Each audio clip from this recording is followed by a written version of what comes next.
ఎవరు రాయగలరు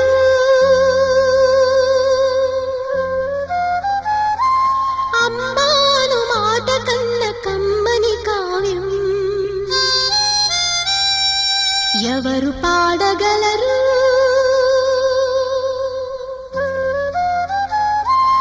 అమ్మ అనురాగం కన్న తీయని రా